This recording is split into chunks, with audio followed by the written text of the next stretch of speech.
It is. Yeah, I mean, you see, we've been incorporating you, getting you into the graphics and into the videos and such more, man. Look, your work is valuable. It's valuable to this community. So definitely, you're appreciated what you do out there in the beat as a traveling beat writer. Y'all gotta understand. You have to understand. Mike Curtis here is a tier 1 NBA Detroit Pistons beat writer. And that's important. That's important. And the professionality and the thoroughness that he brings to his craft is something that you guys want to get behind as we get into this Pistons season. Why, Sean? What's today, Sean? You want to tell the people what today? Today's opening day, baby, because this is what we live for, man.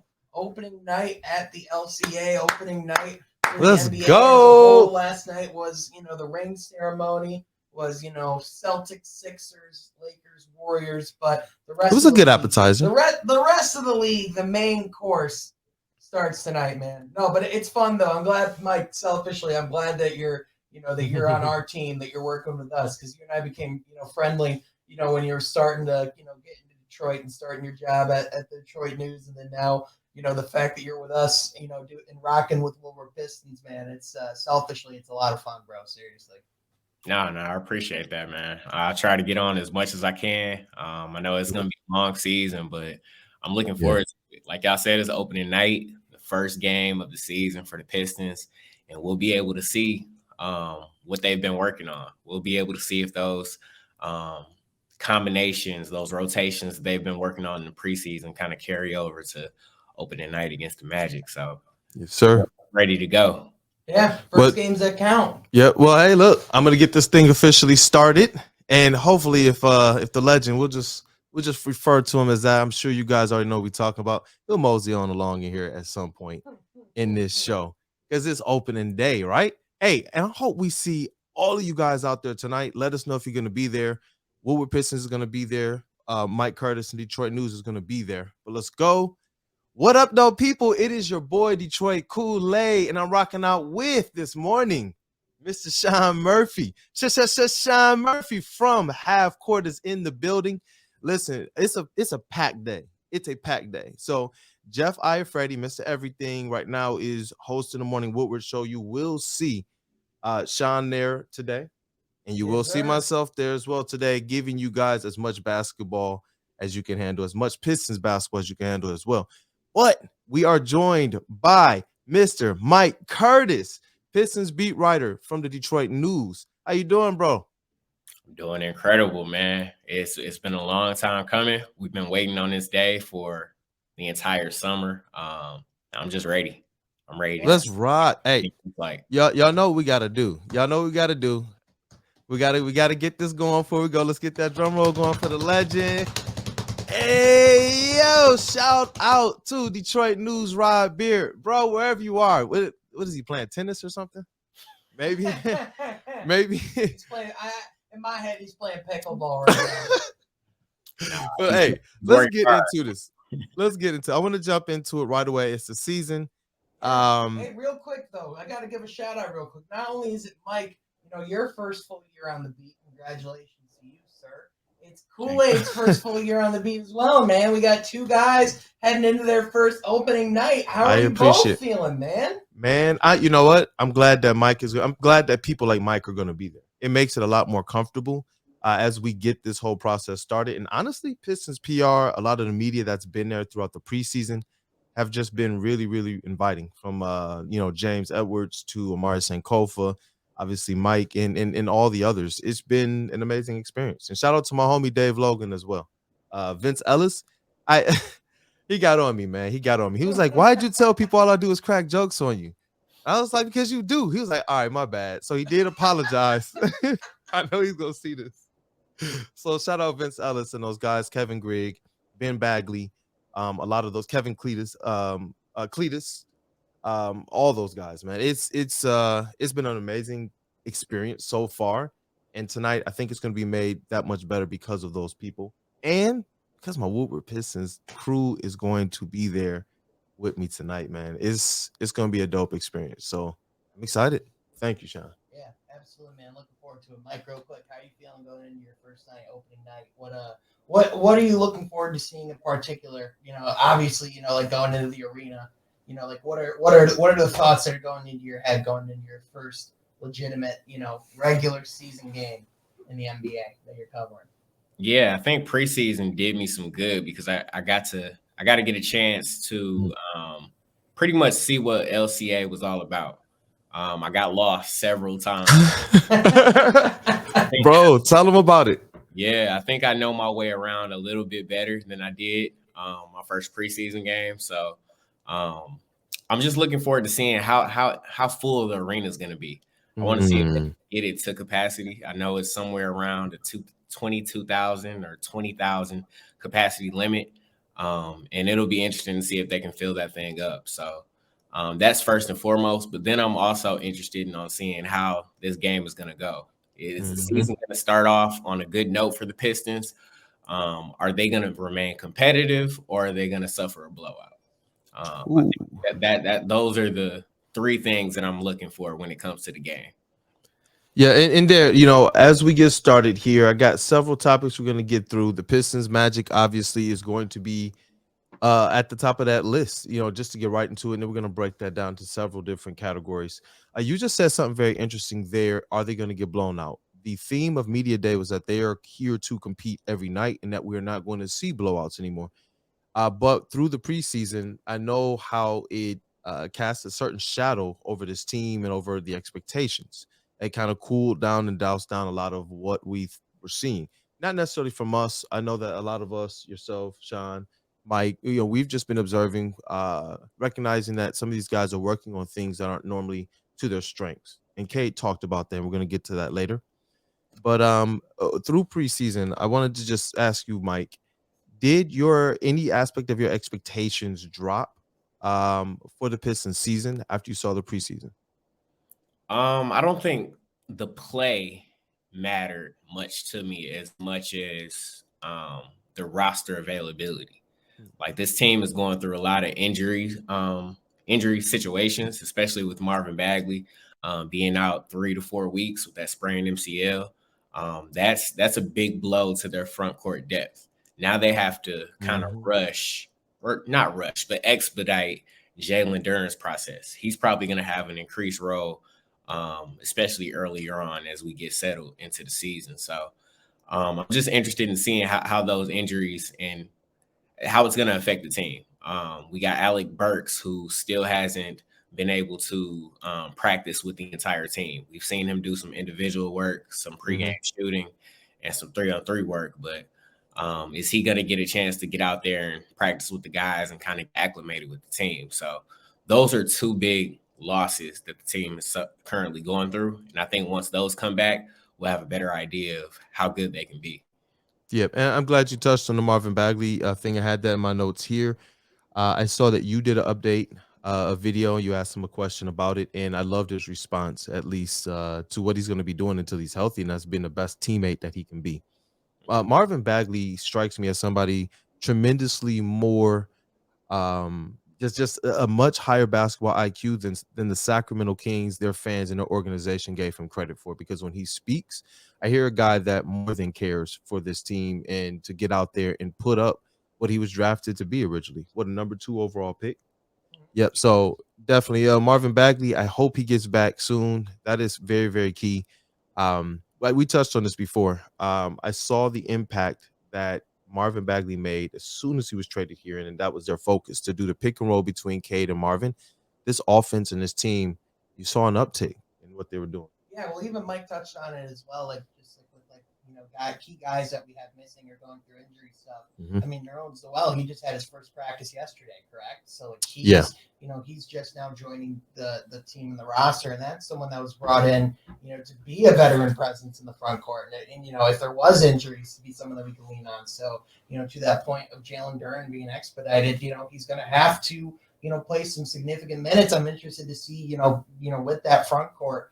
With Marvin Bagley missing, I'm interested to see in particular tonight with Orlando. One of the things that could give the Pistons problems is the size that Orlando does have in their front court and how versatile it is as well. They have guys like Mo Bamba, Wendell Carter Jr. They have They have even Bull they can pull out there as well. But also, the number 1 overall pick, Paulo Banchero, who's going to draw the assignment on him defensively. Because if Bojan Bogdanovic is going to be the one that's going to have to, defend Paulo all night, he might be in for a rough night. So, Bojan Bogdanovic. Guarding who?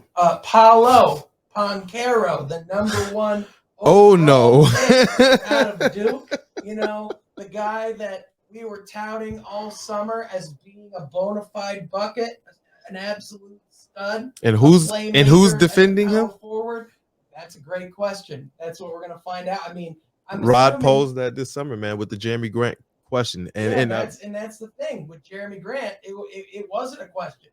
You knew who was going to draw the number 1 defensive assignment. Now, especially with where this roster is currently at, I mean, Mike, I don't know about you, but it seems to me like it's going to be much more of a defense by committee type assignment. It's not going to be just one person getting that assignment for him all night. It's going to be, a slew of guys having to guard him and stop him from getting to the rim. But I mean, Paulo's definitely going to be coming into attack. That's for sure. I do want to see. I want to see what guys like Isaiah Livers and Sadiq Bey can do. I do want to see what those guys are capable of defensively in a matchup like that.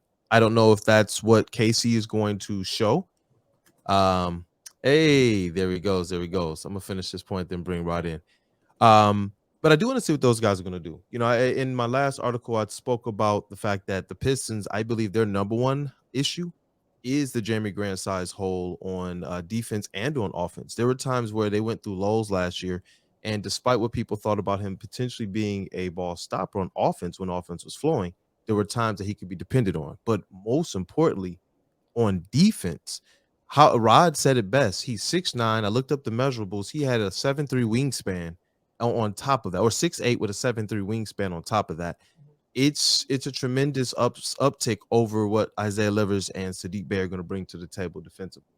But I love how much they've worked. I love how hard they try, and I do want to see that. I do. Let's get the legend in here real quick. Yeah, for sure. And real quick to that point, I think the big thing, with that is, like this is Cade Cunningham's franchise now. And, it's like, with that, he's going to have to take charge in the offensive end, but also, they're going to have to take a charge as a team on the defensive end to fill that hole. And, like you said, guys like Sadiq are going to have to step up. Guys like Isaiah Stewart are going to have to be an anchor in that starting lineup. And, Bojan, if he's going to be starting in that, in that front court to start the season, he's going to have to be, not a liability on that end. I know it makes the team more dynamic on the offensive end, but they will certainly, be giving up size and could have some issues on the boards on a night-to-night basis. Yes, sir. Hey, yo. Huh? Great point. What you gonna say, Rod? No, I think it's I think what I've noticed in the preseason is there were stints where they didn't play like they were a cohesive group. Like Cade's on one page and the other guys are playing at a different speed. And I don't want to say on different pages like they have different agendas, but like you when you go to the gym and you get 5 people who haven't played together and you're playing at a certain pace. One guy's playing fast, the other guys are still at half court coming across.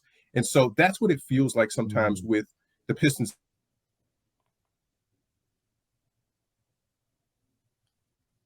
You there, Rod? Oh, man, it looks like I haven't even been able to properly introduce him yet. He had something. Hold on, because he came in with the heat. He does this. Let's. Oh, man, that's funny. Oh, there we go. Is he back? Yeah, oh, back. Okay. Wait, no, there's another instance of Rod. I love we got the double Rod now. Yo, look at that's gangster, bro. 2 rods are better than 1. Wow, now it's only 1. Yo, happy opening day, Detroit Pistons fans, boy. Let me properly greet you first and foremost. We did do the drum roll, but bro, welcome to the show, man. I'm glad to see you on a day like today. Rod, it's good to see you as always. No, it's a good day. I'm happy for Mike because he's been excited. He's all week. He's been like 2 more days, three more days, Let's 1 more rock. day. So he's ready to go. And if you have not already, check out his story on Jaden Ivey. 1 A of the paper today. I'm so proud of this guy. Ooh, that's Now, right. it's not even on the front of sports. It is on the front of the paper. And he rocked out. He rocked out on this story. And I just keep saying it, man. He just works so hard, and he asks questions when he doesn't know something, and he wants to be good. And that's what we saw at the beginning of the interview process, all the way through the process, the few months that he's been on board with us. But I'm just so proud of him and so happy for him on opening day, first day of the season. He gets a 1A story. That is just quality stuff. Well, Rod, you talked him up. You did early on, and it still feels like you undersold him just a little bit, man. That's how hard he works. He's thorough, and I appreciate it, man. Brandon, have you ever known me to oversell anything? No. I tell you what I think, and sometimes I'm a little bit overly cautious and measured. That's what it was. And measured in things that I say. But he was like, I'm gonna just let Mike wow you guys. Yeah, I appreciate that. I've been looking forward to this day for a long time. And just learning under Rod these 3-4 months that I've been on the beat has just been incredible. Like, I can't even describe it. I'm excited for today. I'm really excited about the Ivey story that I did on him and his mom, Niele Ivey, head coach of the Notre Dame women's basketball program. I got to talk to both of them about their relationship, and I tried to write the best story that I could. So I'm super happy that it was able to be featured as a 1A story, and I just can't wait for people to read it. So I'm looking forward to it. That's awesome. I can't wait. I can't wait to read it. And honestly, I want to get into Jaden Ivey a little bit later, and I'm hoping you can share some tidbits from your article there. Getting back to the big man thing, we know that Jalen Duren is being thrusted probably into a lot more responsibility. We went from on draft night wondering, is there going to be some G League stints, to now a couple big men down, and Jalen Duren is going to have more responsibility. We posted this on our Woodward Pistons socials. We asked the question. I want to ask it to you all as well. People, put it in the comments. What do you believe? What's Jalen Duren's season stats prediction? What is he bringing to the table? And for us, I want to be able to get into more of, what do you believe his role is going to look like?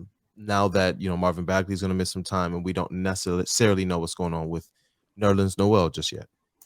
Yeah, I think the big thing with Jalen Duren is, Dwayne Casey set the roadmap on media day, and also just on the opening press conference when they introduced Jalen Duren to Jaden Ivey. The way he's going to earn playing time in this team is by playing hard in the defensive end, getting after it on the glass, hustling on both ends of the court, and playing fundamental good basketball. And I think that's the important thing with Jalen Duren, is coming into the league and just learning how to do those things basically. I think it's coming in and giving that effort on the defensive end. I think the offense, will come later. But if he gets after it on the glass, if he's focused on, staying after it on defense, staying disciplined and keeping himself in the game. We saw with Jalen Duren, in his last preseason stint, when Marvin Bagley was out, he came in and got 3 quick fouls in the first quarter. That's going to be something with Jalen Duren this year.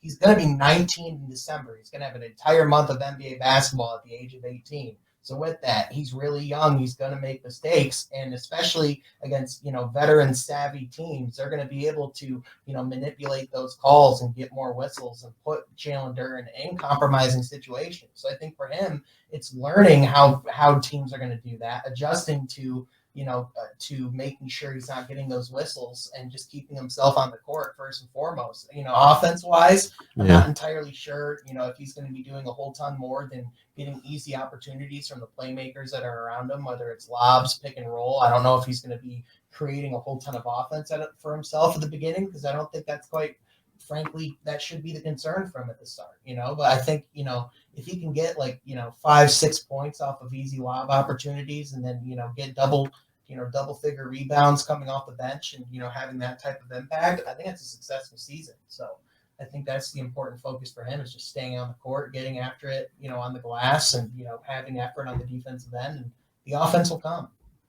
Yeah, Mike, I want to get your take on it as well, man. With Jalen Duren, do you see Do you see him taking a big leap forward in terms of the types of responsibilities he'll have, the types of stats he can put up? A lot of people were stating they believe he can average a double-double plus a block per game.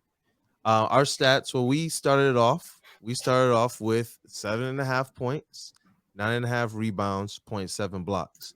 When you looked at his preseason stats, there's only so much we can extrapolate from that, but it's clear he's a natural rebounder. Scoring though, like Sean touched on here, that's gonna take some work. I believe his just natural one-on-one scoring ability, that's gonna take work. But I want to get you in on this conversation, man, because I know that you see these guys. You posted a video yesterday of Jalen Duren and Isaiah Stewart practicing one-on-one. So I want to get your perspective on it of being a guy that's there, seeing him work on a day-by-day basis. Yeah, I honestly think that stat line's a bit ambitious for Jalen Duren. I think that he's definitely a talented rebounder, somebody who can crash the glass offensively and defensively. I think his rebounds will somewhere be all right. I'll say this: it depends on the opportunity that he gets. If he's able to come in and contribute and play heavy minutes due to the loss of Marvin Bagley, I think he'll be somewhere in the 7-8 rebound range just because he has the opportunity. But if everyone's healthy, especially when Nerlens Noel comes back, and if he has some type of role on this team, I think we'll see that kind of diminish a little bit. And he won't get as much opportunity to be out there on the floor. But as far as offensively, I agree with Sean. I think he'll get whatever he can take as far as lobs, cleaning up the glass, and just putting it back for easy dunks. We've seen him working on some type of a mid-range game, sometimes during preseason and in those kind of one-on-one battles that you see with Isaiah Stewart. I think he has incredible form, but I don't think it's there just yet. I think it'll get there in time, but I think as with anything, it's a process. And I think the thing that they need Duren to come out and do right now is pretty much rebound and defend. And as long as he does that, then I think he'll be in a good situation. Yeah, yep. I know one of the shows that Rod and I did, I believe last week or a couple weeks ago, that was something that I talked about, and we talked about it on the table talk as well. That Sean and I co-host. Why don't we talk about that more? Yeah, why don't you talk about that more? That's a the great table question. talk, definitely. But we talked about this. Jalen Duren, for me, it was about can he provide and pass that big man. First, it was can he pass the test. I believe he can provide that triage of setting good picks, being active in the pick and roll, active defense, and active rebounder. He showed they can do that. Is I believe what cursed Drummond, as long as Jalen Duren stays away from that, stay within your skill set. So it's not about if we know that he needs to work a little bit more on his one-on-one. It's about if he knows play within and play to his strengths. And I believe if he does that, even when Marvin Bagley comes back, it'd be difficult to have that type of a talent who's playing to those strengths kind of on the bench. Obviously, the role diminishes a little bit because I love the pick and roll ability between Cade Cunningham, Killian Hayes, Marvin Bagley. And I want to see as Jaden Ivey gets a little bit more savvy, and even Sadiq Bey, as they get more comfortable in the pick and roll game, I want to see what that looks like with Marvin Bagley, and obviously eventually with Jalen Duren. But Rod, man, any thoughts on Jalen Duren? See there? He's frozen. Is he frozen again? Oh, let's tell him. We got to tell him. But I do also have to get going on the morning show. That's true. But Mike, good seeing you, bro. I'll see you tonight. Looking forward to it. Looking forward to you guys both crushing it. This is my first year professionally officially covering the Pistons in the NBA as well. So we're gonna do it, man. It's gonna be fun. So we're all in this together, brother. It's gonna be great. Yeah. We have a whole coverage team here. But Sean is he's gonna be writing 2-3 articles a week. He's going to be shadowing and staying close. And beyond that, he puts in all of his own work, man. He studies this game. He studies not just the Pistons, but the NBA, which I believe gives him even more depth to his analysis. So I respect him. I'm glad that we do content together, and we are bringing back fast breaks. That was one of our earlier, probably our first podcast we ever did, our first platform together. It did really, really well. We shut it down a little bit to focus on From Half Court and Woodward Pistons and getting those platforms up and going to be ready for the season, but they will be coming back, man. Yeah. Love you, Brody, man. Love you too. Crush It's it. just an honor to be here, Rod. It's always just a pleasure to see you, Mike. Absolutely. Tonight. And catch you guys later. All right, bro. Hey, All crush it, man. Oh, you know it. Definitely. But Rod, I need your input, man. On I need your input, your take on Jalen Duren. What was the number you guys projected? 7 and 9? Yep. 7.5, 9.5. I thought maybe a little lower. I thought that was a little 7.5 is a little high. I think at best maybe like a Ben Wallace 6.5, 6.9, 6.7. You know, but yeah, about 7.5, 9.5. So are we doing if back? Ooh. You know what? I can vibe with that. I can roll with that. I think he's going to absolutely pile up rebounds in the first month with him out. Yeah, that's my thought process. But it's Mike. You know what? I'll go 6 and 10. I'll go 6 and 10. That's where I was at. And Mike brings up the best point. You know, and you basically put the cherry on top. This is in Jalen Duren's hands. At the end of the day, this is in Jalen Duren's hands. If he goes out there and piles up those rebounds, he's going to instantly become our best rebounder on the team. Not that Marvin Bagley can't, but Jalen Duren's only mindset to me when I see him out there on the court is attack the glass. Even when he's guarding people one-on-one, I saw the block he had on Isaiah Stewart in Mike's video. Just the way he attacks it with ferocity, whether he's trying to dunk, whether he's trying to lay up. Like I saw him miss a layup in one of these preseason games. But I didn't know how mad I could be because it was so aggressive, man. I was just like, hey, you know, he'll get that touch in time. He'll get the touch in time. And sometimes he's very much like a little he's very aggressive on some, and then there's some where he's just too not aggressive enough in trying to get up and use that muscle in his frame to get the body into people. And that's what I want to see. That's when we'll know that he's made that flip. Is when he's bodying people and just getting fouled. And he has that kind of Shaq mentality about him, is that I'm the biggest dude in the gym. You're going to have to foul me to stop me from scoring. When he clicks into that mentality, then those numbers start to jump dramatically. I like that, man. I like that. And I believe we're going to see it. I really do. I think the opportunity is going to be there for him as the season goes on and obviously to start the season. But the big man we haven't talked about yet, Isaiah Stewart, he's somebody that honestly throughout preseason, with each kind of game that went by, he impressed me a little bit more, kind of clued into his work. I wasn't looking at necessarily how many threes in a row he was making or not. We see at the end of preseason how that 3-point number settled pretty decently. And in that fourth game, even, he started not so hot, but ended with a decent shooting percentage from the field as well as from three. But where I was most impressed and where I believed he needs to really anchor this season, take a step forward this season, was in his defense.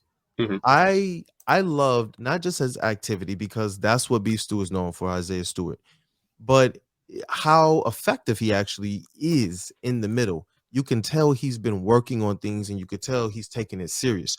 Hopefully the fouls is something that can get under control with our bigs. But I absolutely loved what he brought to the table. I'm talking about blocking dunks, blocking layups, challenging and sending guards away. You know, they come into the paint, they think about it, and then they let me loop back out and reset this play or pass it. That to me is going to be the thing that he can bring to this team that will impact it the most. To me, how he can be just an absolute buzzkill to the other team on defense.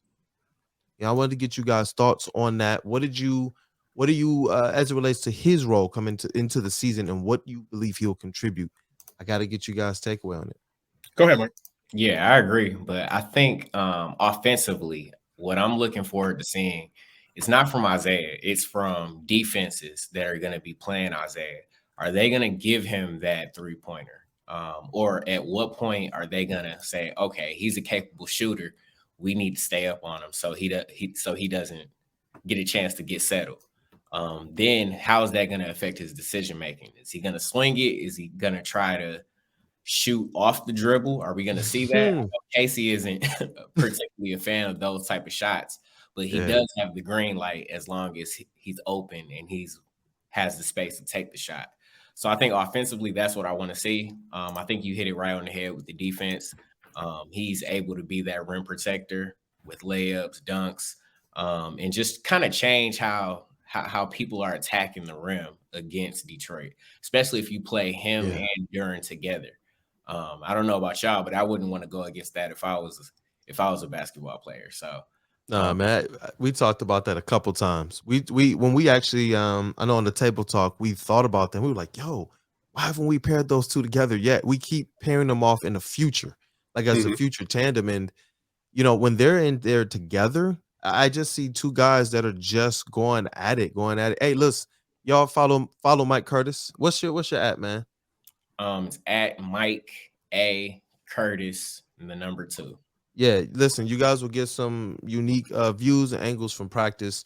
You'll see this Isaiah Stewart, Jalen Duren kind of going back and forth at each other thing. And you see it, man. Two guys that are absolute pit bulls, man. They're not going to give an inch to anybody. And that's what I like to see. As they get a little bit more polished, that's what I want to see, man. That's what I can't wait for. But to start the season, you're right, Mike.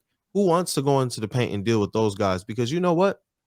Even if they don't get the block, even if they don't deter the shot, are you trying to get fouled by either one of those guys consistently? Are you even trying? You got to think about that when you go in. And I'm glad that we got two guys that are like that. Not guys that foul because they're sloppy defenders, but guys that are going to make sure you feel it. Kind of like that old Rick Mahorn, like, all right, you made the layup. All right, you walk into the free throw line. Now I'm going to just get in a whole nother hip check just to get into you, just to make sure you felt it. Like, that's what I like, not necessarily being dirty, but making sure that people understand we're not pushovers. And that's something that even our previous teams that have made the playoffs in recent years, I didn't get a sense that they were mean. I didn't get a sense that they had those guys that were going to go out there and go toe-to-toe like that. When Isaiah Stewart did that several times with Blake Griffin and LeBron James, it was just like, and the whole team, let me take that back. I was just like, ooh. When I saw Rodney Magruder, man, getting barked at by who was that? Golden State? Clay Thompson. And he was just stone-faced, man. It was just like, you know what?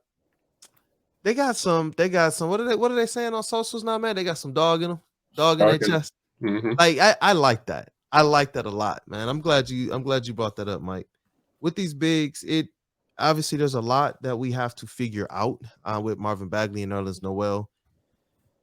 It's going to be interesting start to the season, looking at what Stewart and Duren do, but I think we're going to be a team that has to depend on them. I wish and I hope that Duren can get to the point defensively that some of these players come in that we're saying who's going to guard them, that Jeremy Grant used to defend. Maybe Duren can, because the most impressive thing I took away from preseason from Duren, his perimeter defense. Just one more time. And I'm just bringing this up now as we're talking about the bigs and Stewart, because that was something that we saw very, very good out of Isaiah Stewart as well. One of the better perimeter bigs in the league. Jalen Duren he doesn't seem to really bite on too much. He doesn't seem to really bite on the crossovers, on the fakes. He's very sound. He kind of keeps his hand up in front of him, keeps his stance wide, moves his feet. That tandem there could be a nightmare lineup. Imagine if you could switch everything on defense, which has been Casey's biggest gripe on their defense. Their guards haven't been able to switch.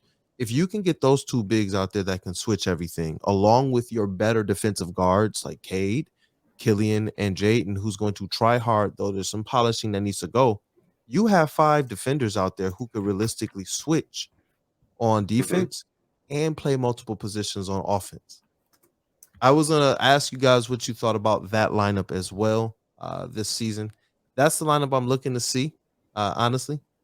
I believe it's going to be exciting. I believe it's going to be one of our better defensive lineups. And I know they talked about Killian Hayes also being able to play the 3 in certain lineups as well. But what do you guys think about that, man? What's your feel or your takeaway, your excitement level for a lineup like that? Well, let me say this. The first thing I thought about when I was watching the video from practice yesterday is who's going to score? How is either one of them going to score with the other one guarding them? Like, Like Mike Yeah. said, you don't want to be guarded by either one of them. Well, not in practice either, because it's just okay. You're going to, and Stu putting the ball on the court and trying to get to the rim. He thought he had gotten to the rim. No, not so much. Ivey or Duren had other ideas. And so I think that's what you want to see is in practice, that the iron sharpens iron idea of playing with and working with Stewart is going to make Duren that much better and understand the angles and understand what refs are going to call and how to body up on somebody, the strength that they're going to show each other. Yeah, I think that's going to pay dividends as we get into it. But I think you're going to have to bring Duren along slowly with that stuff. You're going to see some foul trouble because he's going to get an Embiid, a Jokic, somebody like that who just kind of is tough for anybody to guard.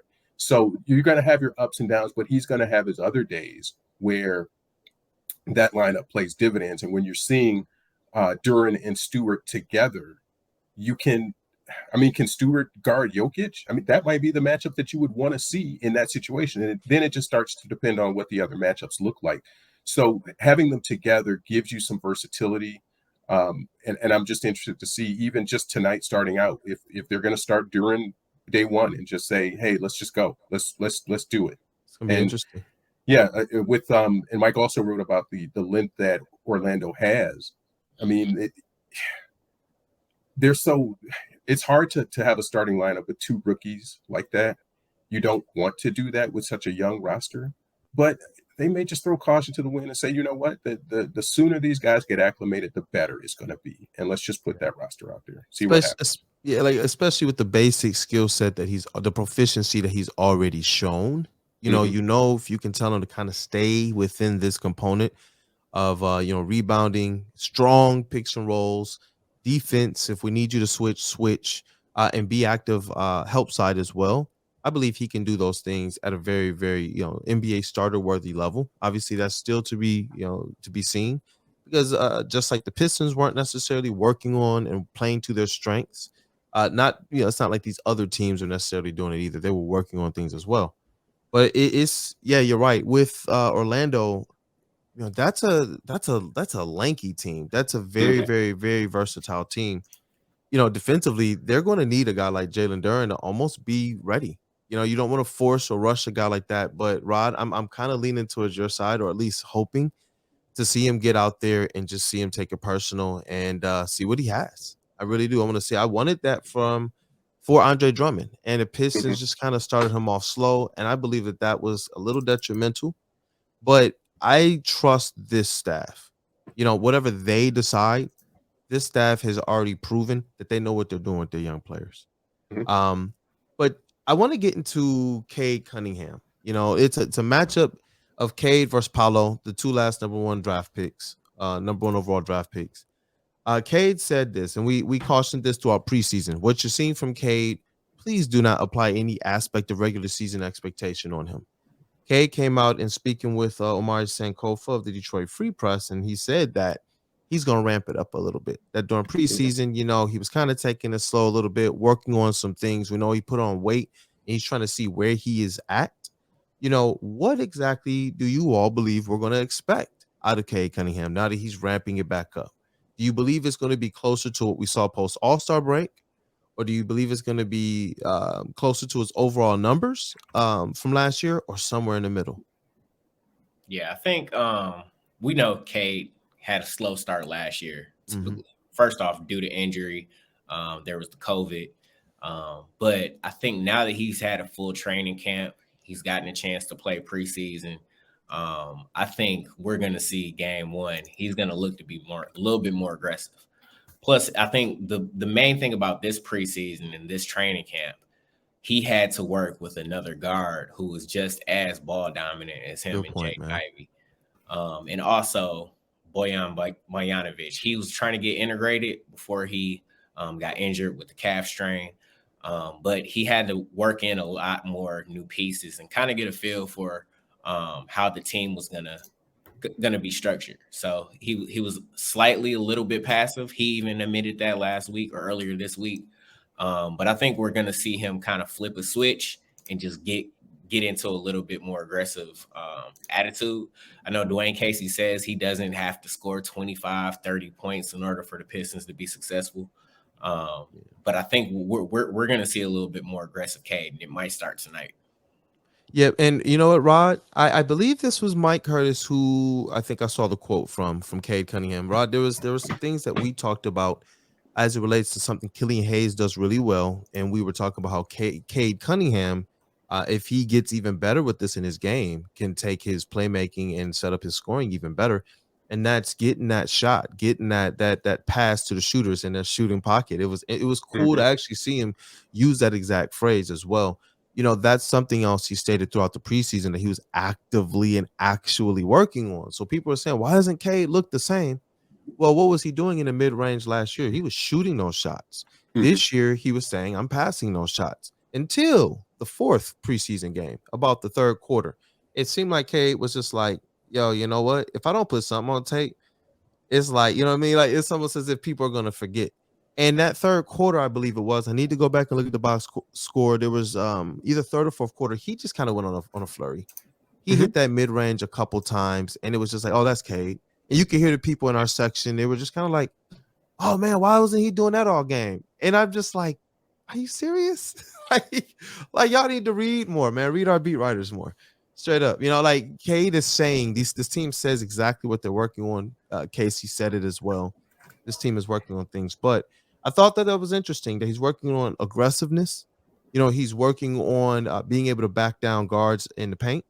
He's working on being able to pass it better and play make better for his teammates. Why? Because of what you just said, Mike. He can be highly effective for this team without scoring.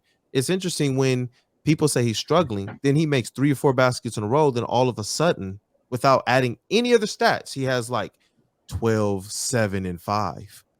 It is like, but he had the 5 and the 7 before he had that 12 too, because of the impact he's making on the team. And when you need him to start just absolutely hitting his hot zones, he's gonna do it. And you know who did that? Chauncey Billups did that so well. Would just manage the game. And when you needed him to hit those hot zones, you already knew what the deal was. You already knew. I gotta get you in on this, Rod. We've talked about this a lot. I think we talked about it last week with the preseason and were we concerned about it. And I said, look, what did Cade do last year in preseason? He was just injured and had a really slow start when he got back into the year. What did Sadiq do last year? And people were worried about that. These dudes will be fine in that sense. Are you worried that Cade doesn't know how to score, that he can't score anymore? I think the biggest issue with him, and that's what I was trying to hit on earlier, is that it's the cohesion. It's you develop some type of chemistry with Bagley, and now you're going to give me Duren, and they're different players, very different players in how they flow in the offense. So that may be something that slows that down a little bit. But Cade is a bucket. He's still a bucket, and don't forget about it. Let him know. And when you think that, just inside conversations that I've had with Cade, he's very conscious about the perception that people have of him. And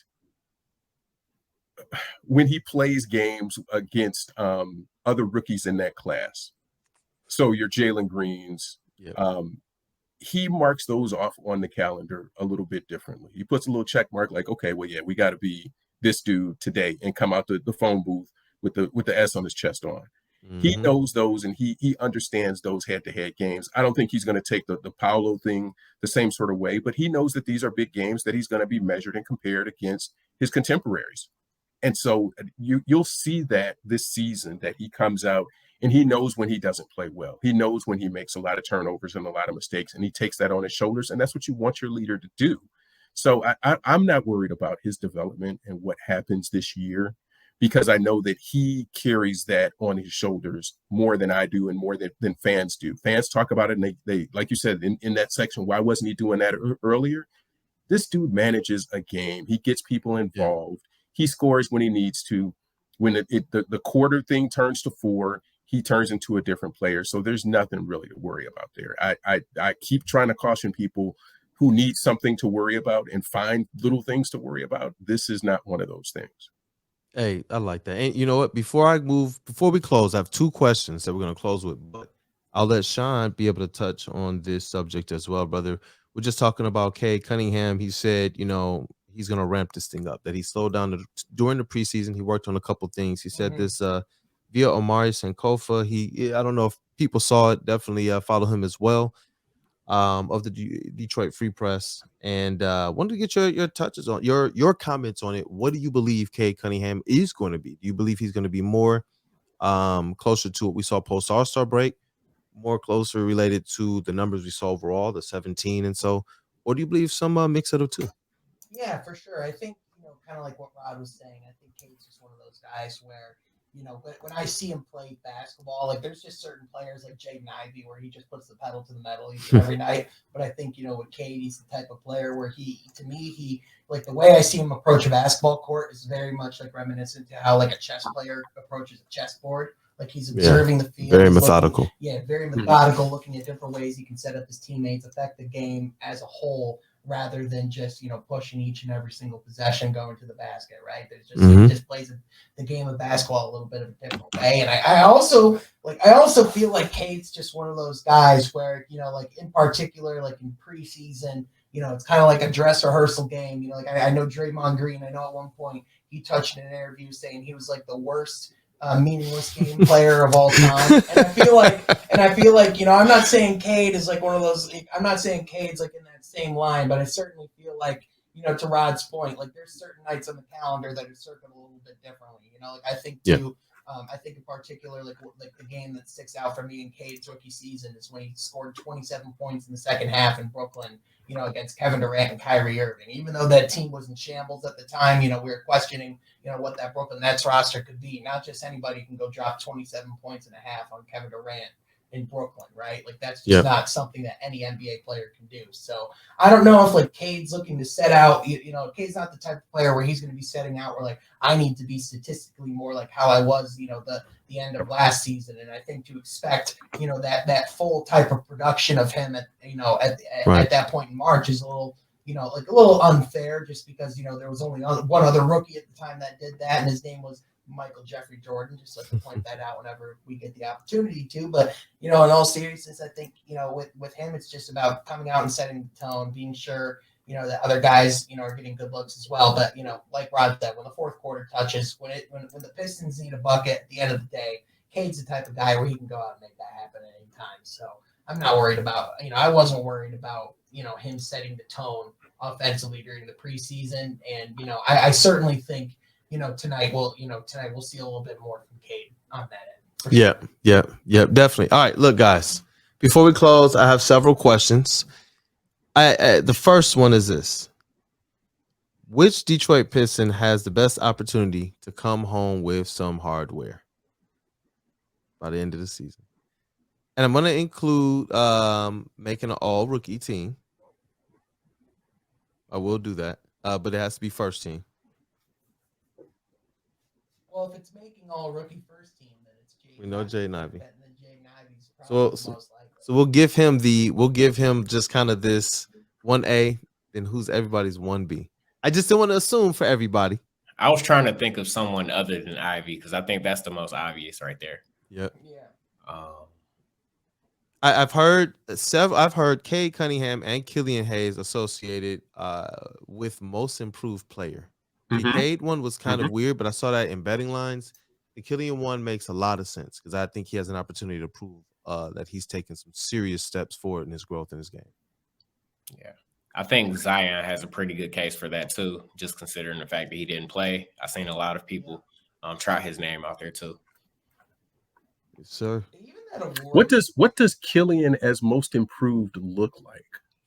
Yeah, that's the thing, because if you look at how that award's evolved, even like John Morant got that award last year. If you want my opinion, that felt like that was to make up for the fact that he wasn't that he wasn't a candidate for MVP.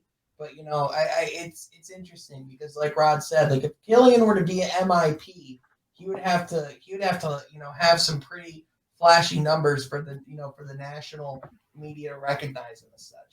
What is that, like 18 or 16 and 10? I was gonna say about 15 or 16 with about 7 or 8 assists. Yeah, if you're talking about that doesn't move the needle though. For on a national scale, for people to say That's true, and the team based on the improvement of the team as well. They're gonna and always you're going to have bigger names that are in there. You're going to have a Zion. You're going to have people like that. What can Killian do that would say from a national perspective that he's in that? It would have to be some kind of double-double. It would have to be some kind of like 15-9, 16-10, something gross like that. And Duren just doesn't have the overall skill set or the time to be considered for Rookie of the Year for like all rookie teams or anything, right? Like he just probably won't. Like we probably can't say he'll consistently get that playing time to be in that conversation. Yeah, that's going to be a tough one for him. I believe that Jaden Ivey definitely has a good shot. I believe I saw FanDuel had him as their number two rookie behind Banchero to win Rookie of the Year. Which I that's honestly a little bit better than I thought it would be. I thought people were going to favor, some of the other people, Jabari Smith. Got to throw that in there, right? Jabari Smith, among some of the other rookies. But it was good to see him get some representation. I don't know if they're just trying to capitalize on overzealous and eager Pistons fans or not, But it was good to see him with some representation. It's going to be tough. I didn't really see where many people could get that, make some type of claim to hardware this year beyond just the all rookie team. And that's why I was like, well, we have to at least put that in there for something. But it will be interesting to see how guys pursue this season, because I do believe someone like a Killian Hayes is going to try and pursue not necessarily that award, but showing great improvement in his game. I like the confidence, the aggressive. We talk about that all the time. I just like the way that with Killian Hayes, he directed traffic. He looked for his shot. He got to his spots. It didn't look like he was wasting time. That's what I got, man. Like when I just went back and looked at some of his footage, and I went back and looked at from preseason, and I went back and looked at footage from previous games. There are whole times where it looked like he's thinking in his head, let me run this play. And I'm like, bro, if you would just run past the defender, there's nobody behind him. Yeah. But in these preseason games, I saw a guy who kind of went out there and was just like pointing to guys. And I'm thinking, oh, he's about to run a pick and roll. No, he's running a pick and I'm shooting this. Like, that's what I saw to Killian. So it's going to be interesting to see what he does with that bench, because Marvin Bagley's down. They're going to need somebody to step up. They're going to need somebody to really, really get after it, especially if Jaden Ivey has his ups and downs. You're talking about the most important people who have the experience that's going to really play is Cade, Isaiah, Sadiq, and Killian. So it's going to be opportunity for him. It's going to be interesting to see what he does with it. I don't think he quite gets there. You are right, Rod. It's going to take some gaudy numbers for Killian to get there. But I wanted to make sure that I knew this conversation would lead us more into the guards, which we didn't get into a lot of. But I got a couple other questions here, unless anybody else had anything else to say. Well, what I will say quickly is you might not see guys with hardware at the end of the season, but like I would say, like, when there's like the All-Star break in the middle of the year, you might see Jaden Ivey and Cade and like the Rising Stars challenge. You might see guys like Ivey and Duren in some of like the skills contest, the dunk competition. Yeah. You know what I mean? It's like even though you might not see like Pistons with hardware at the end of the year, you'll still have get some representation. You'll have some representation and some recognition on the national scale. Yep, it's a good call. Yep, yeah. That's a good call, because I believe these guys are going to work, and I think Cade has a great chance to go back-to-back MVP. I really do in that Rising Stars game. It'll be interesting to see. But this is my other question to you guys, an interesting one. Will any Detroit Piston big average a double-double this season, and who? Yeah, I did the same thing, Rod. No. That's No. I didn't want to be that guy. I think Stu could get close. What'd you say, Mike? I think Stu could get close, but I don't think the rebounds will be there. I think it'll be just at about 8-9-ish. And if he's making, let's say, a layup, a dunk, and maybe a couple of threes a game, of course he can get that. He can get that points total, but I'm not sure the rebound number will be there. That is my concern with the Bogdanovich-Stewart lineup is going to be that rebounding. I don't like to normally overreact to stat lines, but when Isaiah Stewart and Bogdanovich, were both I think they combined for 7 rebounds in the Knicks game when they first started together. And then Duren came in and, out-rebounded that entire lineup in like 15 minutes. It's insane.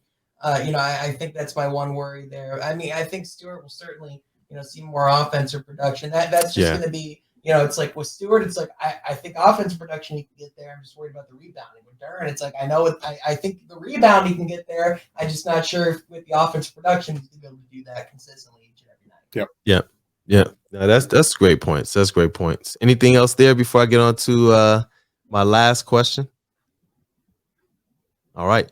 Look, our guards. Is there any guard that you believe will average 8 assists or more per game? 8. I mean, it's a big number. Cade could. I believe Cade. Obviously, Cade and Killian have opportunities. I believe Cade can. That's the one that I'm wondering. Can he get there? It's high. What was the number last year? It was around 6 or 7. 5. Mm-hmm. Was it 5? 5 for Cade. 5'6". Killian was 4'2". Sheesh. It'll be tough. I mean, that's 5.6 assists per game. And let me find this post All-Star because it went up post All-Star break. Post All-Star was around 7. Yeah, yep. Post All-Star break, 6.5 assists. And that's where I was kind of pulling this. I was wondering, can he or a Killian who's focused on playmaking but being aggressive with it, do either of those guys have an opportunity to get to that 8 assists per game mark? Not 8. Not 8. You can tempt me with 7, but not 8. So with the 6.5, you would take the over. You would take the over on Cade versus the 6.5 assists per game he had post All-Star break. Hey, in March, in the month of March, and it's a good sample size, 14 games, 22.9, 5.9 rebounds, 7 assists. Ooh. Month of March. That was that month he did what? That was that what month? Oh, that was the Michael Jeffrey Jordan month. There we go, brother. That month. That's what I'm saying. Oh man, it's gonna be interesting. I think with his scoring responsibility when the fourth quarter rolls around, that may take from him if he focused on getting assists on I want 8 assists a game. I believe he could get it. There are games that a guy like LeBron James did that, and I'm not saying Cade Cunningham is LeBron, but their styles of play remind me of each other. Just in terms of a bigger probing kind of point forward, who can score from multiple levels, and now he's working on adding that kind of brute, that kind of toughness to get into the paint. If he focuses on, I want 8 assists, I believe he can get it. I just don't believe that his overall game, in terms of everything the Pistons will need from him, at some point in time, we're going to need him to score as well. And I think that's going to pull back a little bit more from him. It'll be interesting to see if Killian, though, can get to about a steady 6 assists a game. I would love to see him, honestly, just get to about 12, 5, and 5, a consistent 12, 5, and 5.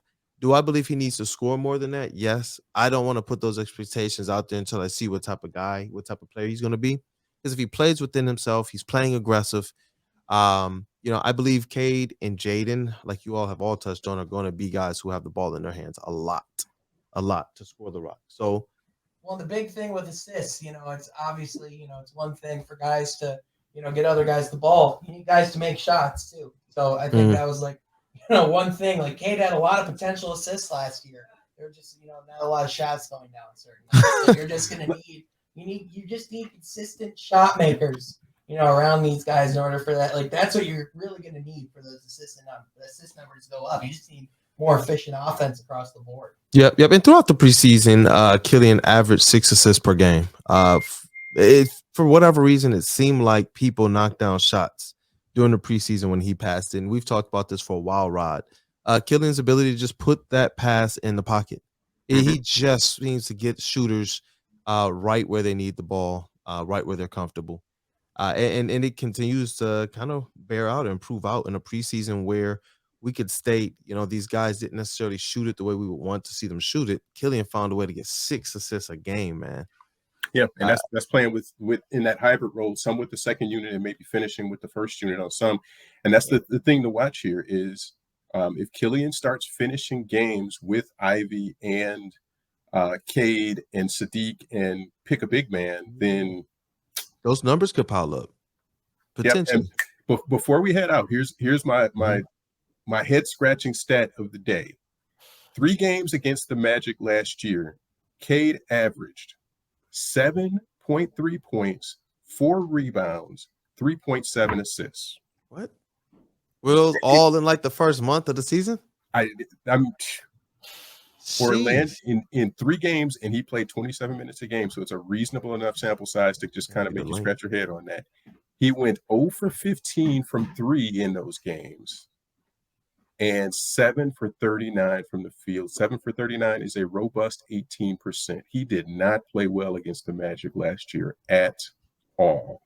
Wow. And some of that was that Sadiq 51, so it wasn't a lot of points to go around to everybody else.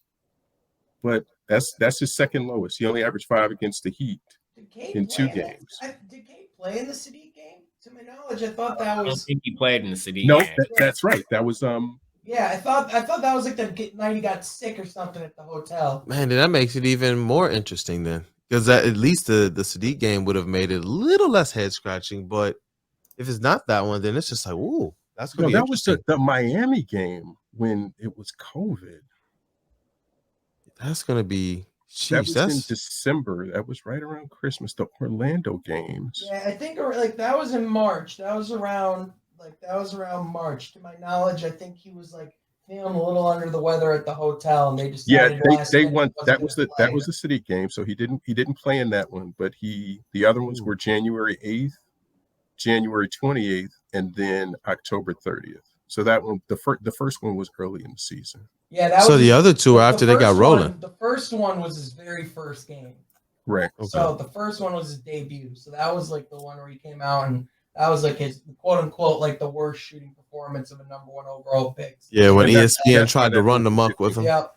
Yeah, right. That's what spurred the Cade zone for us, honestly. Mm-hmm. For me personally, I was like, no, there's no way people are going to just sit here and focus on this stuff. The guy didn't have a preseason. The guy didn't have, and pretty much of an off season either. He came into the regular season, and what do you expect? What do you expect? Of course, let the person get his feet wet a little bit. Let him learn the game. It seems like they give teams and other players from other cities this opportunity to learn the game, this opportunity to gain chemistry.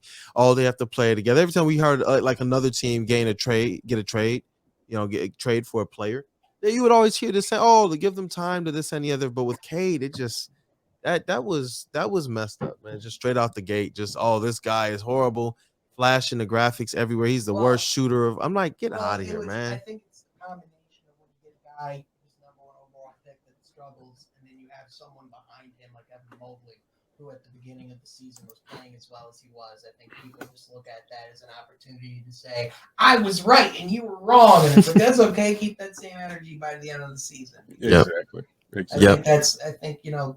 think by then we'll have a much better point of, just how good these guys are. Well, gentlemen, before we do this drum roll and get out of here, I got to go around and ask everybody your thoughts. Who's winning tonight? And I'll start with Sean, then Mike, then Rod, then I'll answer. You know what? I want to be optimistic.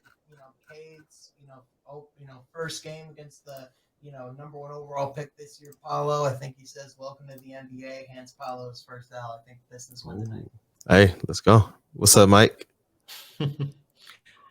I'm going to go with a Pistons win by a slight margin. I think they'll get it done within 5 points. I like that. Let's go, Rod. Pistons by 3. Hey, let's go. Yeah, I was going to say Pistons by 7. I think it's going to be a small margin. I think the 7 is going to be something that balloons at the end of the game, but let's go. Home crowd, man, make sure y'all are there. Support your team, these players, the organization. They've said that it does make a difference. I believe what these guys say, because at least with this organization, what these guys say is continue to be what plays out. So, hey, let's rock with it. Let's get this drum roll going. Hey! Hey, yo, to the legend Detroit News, Rod Beard. Thank you for joining. Hey, to Mike Curtis, Detroit News Pistons beat writer. Thank you, brother, man. Good luck tonight. Good luck tonight. We'll see you down there. It's going to be a fun time. To Sean Murphy from Half Court, definitely plug your stuff. People know where to go.